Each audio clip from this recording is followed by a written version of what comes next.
What's up guys, Everything Apple Pro here, and before I begin this video, just wanted to say please bear with me. I just moved into my new office, there's an echo, my mic is having problems, I'm just trying to work around all of these circumstances to bring this video to you and talk to you about the latest leaks on the iPhone 8. We are under 2 months from release. It's crazy to think about. We've been talking about this new design, this crazy revolutionary new iPhone for so long, and it's finally almost here, under 2 months to go. And that's according to Vania Geskid's prediction that the event will be held on September 17th with a release later on September 25th. So anyways guys, I just wanted to say before I begin the iPhone leaks, I will be giving away 4 pairs of AirPods as promised from the 4th of July video at the end of this video. So stay tuned for that. In any case, let's go ahead and start on the iPhone 8. There are a lot of details, some good, some bad, that you will not like about this thing I'd like to talk to you about today. And starting with one not so good, an image shared by SlashLeaks. So this is supposedly the iPhone 8. They didn't really give much info on it,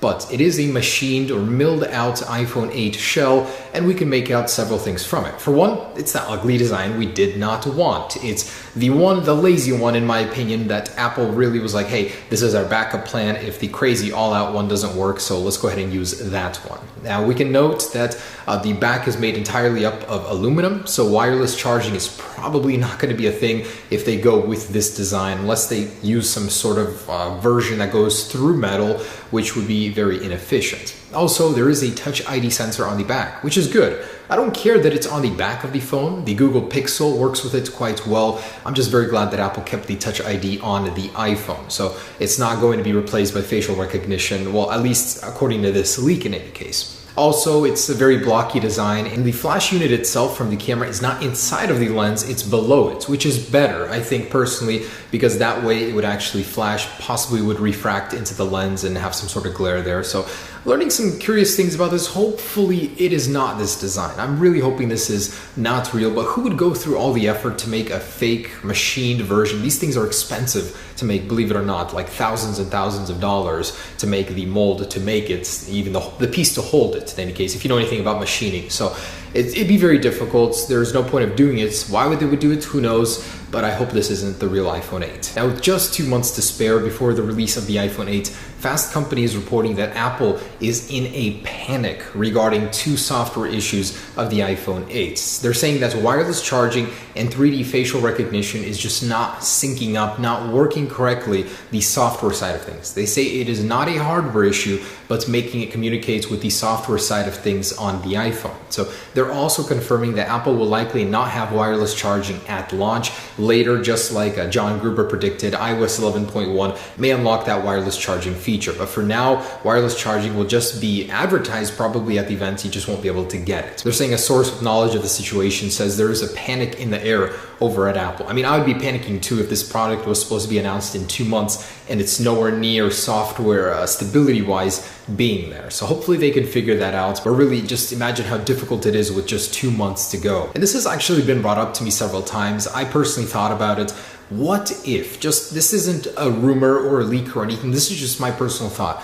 What if Apple this time around is deciding to control these leaks? You know, we've heard that they're clamping down on them, making the components harder and harder to leak from the factories.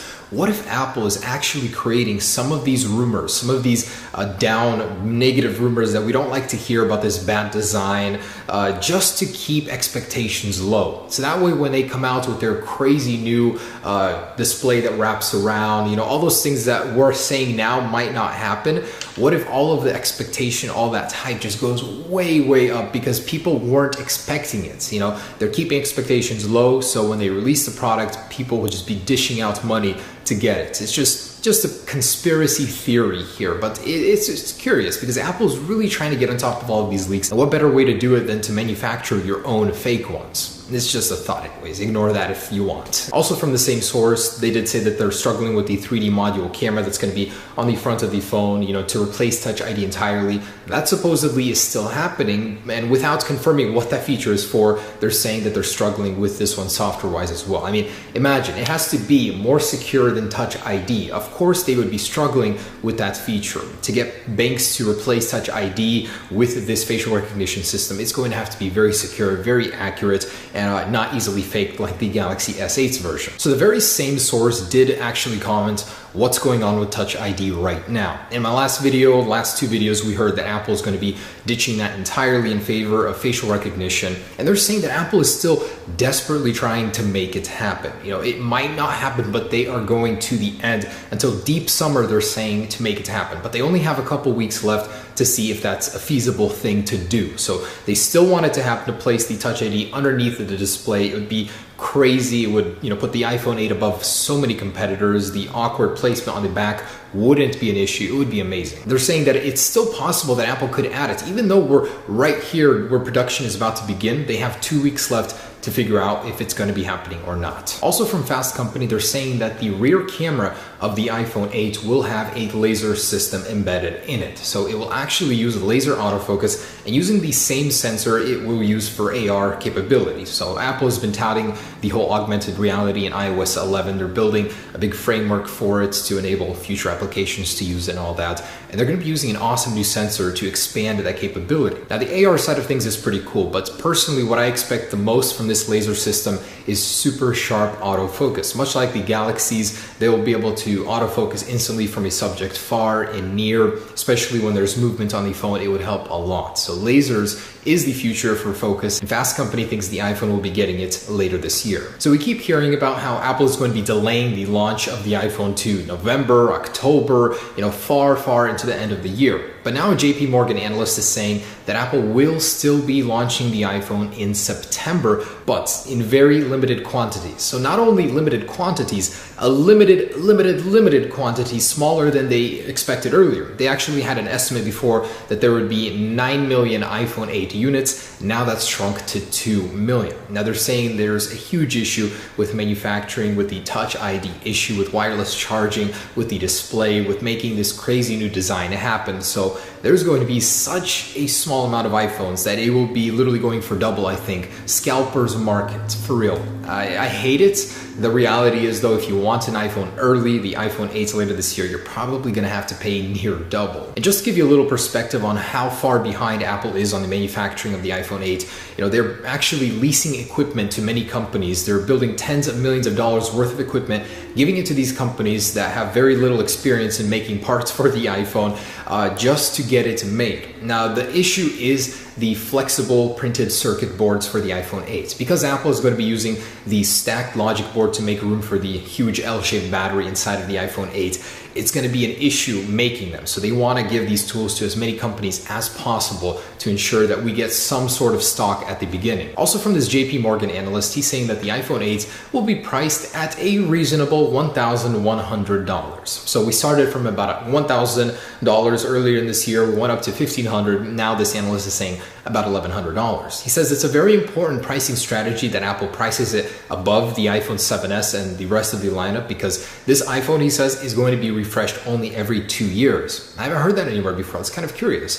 So you're going to be paying more for an iPhone, but it will last longer. Apple will officially support it as the flagship for 2 years. So we might not see a refresh for the iPhone 8 until 2 years from now, and it might not even be called the iPhone 8. There's a lot of talk recently about it being called the iPhone Pro. So JP Morgan analysts, also John Gruber from Daring Fireball, they're both calling this thing the iPhone Pro. And with Apple's recent naming scheme, the MacBook Pro, the iPad Pro, the Pro side of things, it certainly makes sense that they would call this thing the iPhone Pro, or as we've heard earlier, the iPhone Edition. So although the naming isn't perfectly clear, it will be the Pro category of the iPhone. And looking forward, so next year for the iPhone, whatever it'll be, TSMC will be the sole producer of the A series chips for Apple. When I first heard about this rumor, I thought Apple was handing over the development of these chips entirely to TSMC, and I was like, no, Apple, you're so miraculous with these chips, how much power you can get out of them. But no, instead of splitting the manufacturing between Samsung and TSMC is going to be handling it entirely. And I also thought I'd share something really interesting with you. So there is a patent that was filed by Apple just very recently here for the AirPods 2, for an in-ear headphone that can distinguish between certain sounds. So it can filter maybe some sort of road noise, but allowing a simple conversation, someone next to you, to happen, which is really interesting. And this technology does exist today in many areas. So I think that would be really cool to see in the AirPods Generation 2, plus I don't know what sort of features we can have with it. They're already everything I could ever possibly want. Maybe a little bit more bass, a little bit more thump from them, but the current AirPods are pretty amazing. So Guys, there it is as far as the iPhone stuff. I wanted to mention the Samsung Galaxy Note 8 is going to be happening on August 23rd, and some leaked renders showing the design of this thing. It's going to be a little bit more blocky than the Galaxy S8, but it will in a way directly compete with the iPhone 8. Even though it's going to be massively bigger, it will be a Pro series phone from the Samsung Galaxy series. So I cannot wait to compare those in the future, but there it is, guys. Everything we know right now. Let's go ahead and get to the giveaway. I want to choose 4 winners to receive AirPods. Otherwise, thanks for watching, guys. Stay tuned for many more videos, and hopefully I can fix my setup up here before I get to making more videos. Peace. All right, guys, 4 lucky commenters will win an AirPods. As long as they're subscribed, we'll go ahead and choose these guys. So pick 1, Miguel Angelo Conceição. I don't really know how to pronounce that. Paul Madden. Many happy returns, 4th of July. Sarab Goswami, yes, I want it. And Manan Vora. Alright, so I will be contacting you guys. And congrats for winning. Thanks for participating. I'll see you on the next giveaway. Peace.